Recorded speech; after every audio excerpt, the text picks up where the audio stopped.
আজকের ক্লাসে যে দুইটি ভার্ব নিয়ে আলোচনা করেছি সেটা প্রথমটি হচ্ছে মজে। মজে এই মজে মানে হচ্ছে টু ইট।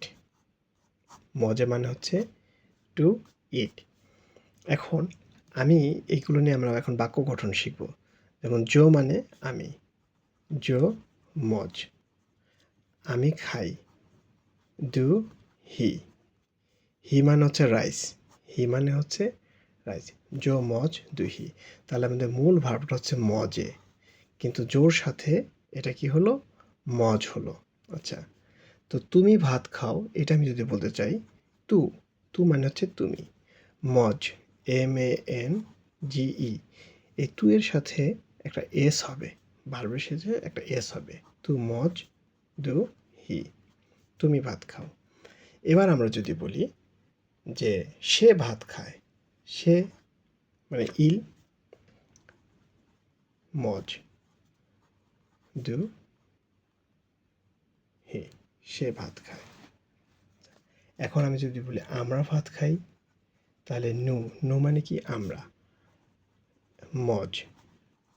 মনে রাখতে হবে এই যেহেতু সাবজেক্টের সাথে সাথে সাবজেক্ট চেঞ্জ হওয়ার সাথে সাথে আমাদের ভার্বের রূপ চেঞ্জ হচ্ছে, তো নু যখন হবে ভার্বের শেষে ONS যোগ হয়, তখন এটা উচ্চারণ হবে নু মজ, নু মজ দু হি। আমরা ভাত খাই যখন হবে তারা ভাত খায়, ইল, তখন এই যে MANGE এটুকু তো লিখবই। তারা যখন হয় তখন ভার্বের শেষে ENT যোগ হয়। এখানে যেহেতু মজের ইটা আছে, আমি শুধু এনটি যোগ করে দিলাম। ইল মজ দু হি, তারা ভাত খায়। এখন আমি যদি বলি আপনি ভাত খান, এই যে ভু, তখন কি হবে, MANGE। ভু দিয়ে যখন আমরা একটা সাবজেক্ট ভার্ব চেঞ্জ করব, তখন ভার্বের শেষে জেড বসে, আর এটা উচ্চারণ হবে তখন ভু মজে, ভু মজে দু হি। তাহলে এখানে যে 6টি বাক্য লিখলাম, দেখেন মজে, এই টু ইট এই শব্দটা প্রত্যেকটা সাবজেক্টের সাথে সাথে রূপ পরিবর্তন করেছে, শুধুমাত্র জো এবং ইল এটার ব্যাপারে কোনো চেঞ্জ হয়নি। তো উচ্চারণগুলো কীভাবে হবে, জো মজ দুহি, তু মজ দুহি, ইল মজ দুহি, নু মজ দুহি, ইল মজ দুহি, ভু মজে দুহি। আচ্ছা, এরপরে যে ভার্বটা আমরা শিখেছি আজকের ক্লাসে, সেটা হচ্ছে পছন্দ করা, এইমে, পছন্দ করা। এটাও কি হবে, সাবজেক্টের সাথে সাথে চেঞ্জ হবে। জো এইম মানে কি, আমি পছন্দ করি, কিন্তু এটাও যেহেতু ভাওয়েল, এটাও যেহেতু ভাওয়েল, এই জন্য এটা কি হবে, জেইম, একটা ভাওয়েল কাটা গেল।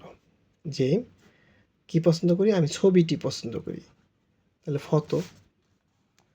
যেহেতু ছবিটি পছন্দ করি, তাহলে ইংরেজির নিয়ম অনুযায়ী এটার আগে একটা দি বসার কথা। এখন ফ্রেঞ্চে দি হচ্ছে লো অথবা লা। লো বসে পুরুষবাচক শব্দের ক্ষেত্রে এবং লা বসে স্ত্রীবাচক শব্দের ক্ষেত্রে। এখন আমাদেরকে একটু কষ্ট করে মনে রাখতে হবে, ফটো এটা একটা স্ত্রীবাচক শব্দ, এজন্য এটার পূর্বে লা বসবে, জেম লা ফটো। এখন যদি বলেন ফটো এই শব্দটা কীভাবে স্ত্রীবাচক শব্দ হয়, এই বিষয়টা আমি জানি না, এটা ফ্রেঞ্চ ওরা মানে আর কি, যে অ্যাল ফটো এটা হচ্ছে স্ত্রীবাচক শব্দ। তাহলে জেম লা ফটো, তো আমি ছবিটি পছন্দ করি, তুমি ছবিটি পছন্দ করো, তু এম লা ফটো। তারপর হচ্ছে সে ছবিটি পছন্দ করে, ইল এম লা ফটো। আমরা ছবিটি পছন্দ করি, নু, নু হলে কি হয়, ONS হয় ভার্বের শেষে, নুজেইমো এইমো লা ফটো। তারপর হচ্ছে কি, তারা ছবিটা পছন্দ করে, ইল,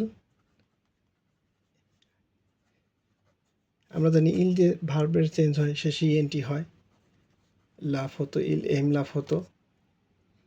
তারপর আপনি ছবিটি পছন্দ করেন, ভু ভু দিয়ে লিখলে শেষে কি হয়? জেড হয়।